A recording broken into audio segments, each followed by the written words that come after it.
এই রিকশা থামো। বাবা বাবা দুঃখের নেই। আরে ওমা চাচা চাচা ব্যথা পেয়েছে নাকি? হ্যাঁ এভাবে কেউ ব্রেক করে? না না কিচ্ছু হয় না। ওমা উফ চুপ। আরে চাচা পড়লেন কিভাবে? ইয়ে মানে বাবা তুমি তুমি তুমি কেন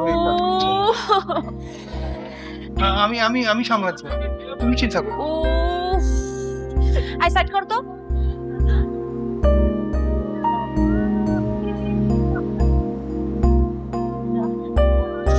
আগো মা, এই আশপাশে কোনো দোকান আছে? বরফ পাওয়া যাবে? চলেন চাচা, আমি আপনাকে বাসা পৌঁছে দিই। বাবা আমার বাসা অনেক দূর, তোমায় যেতে হবে না। আমি একাই যেতে পারবো। আপনি পারবেন না, কোনো অসুবিধা নাই, চলেন। ও আমার সঙ্গে রিক্সা আছে, রিক্সা চল। এই রিকশা ঘুরাও।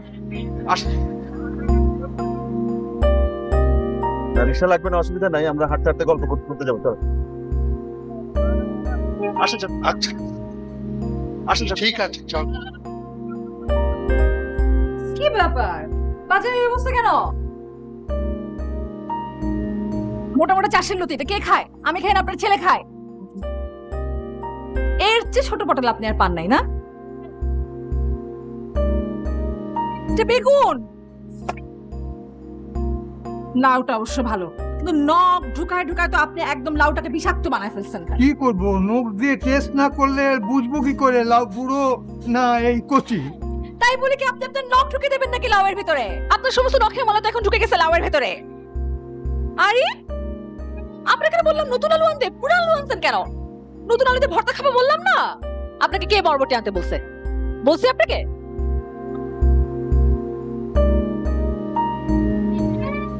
সব সময় প্রত্যেকটা দিন আপনি বাজারের ব্যাগ ছেড়েন।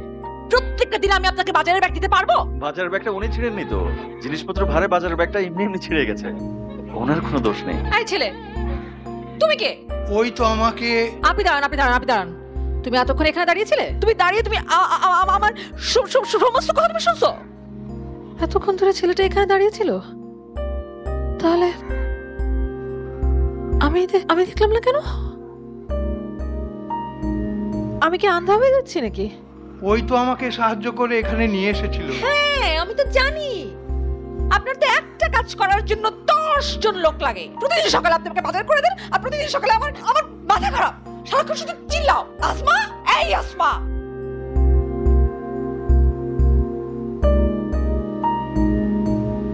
বুঝলে বাবা, একটা বেসরকারি স্কুলে অল্প বেতনে শিক্ষকতার চাকরি করতাম। জীবনের গুরুত্বপূর্ণ সময়টা ওখানেই কাটিয়ে দিয়েছিলাম। কর্তৃপক্ষ ব্যয় সংকোচনের উদ্যোগ নিল, আমরা কয়েকজন অসময়ে ছাঁটাই হয়ে গেলাম। এখন জীবন থেকে ছাঁটাই হওয়ার অপেক্ষায়। ঠিক আছে বাবা, তুমি যাও, তোমাকে দেরি করিয়ে দিলাম। আপনি ভালো থাকবেন। আসসালামু আলাইকুম।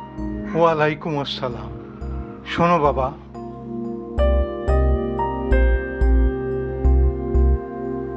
কাউকে কিছু উপহার দেওয়ার মতো ক্ষমতা আমি হারিয়ে ফেলেছি অনেক আগেই। তবে ভালোবাসা প্রকাশের ভাষাটা প্রত্যেক মানুষকে নিজের মতো করে আবিষ্কার করে নিতে হয়।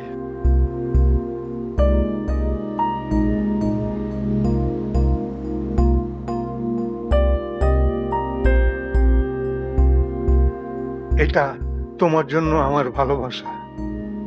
আশা করি তুমি আমার অনুভূতিটা বুঝতে পারবে।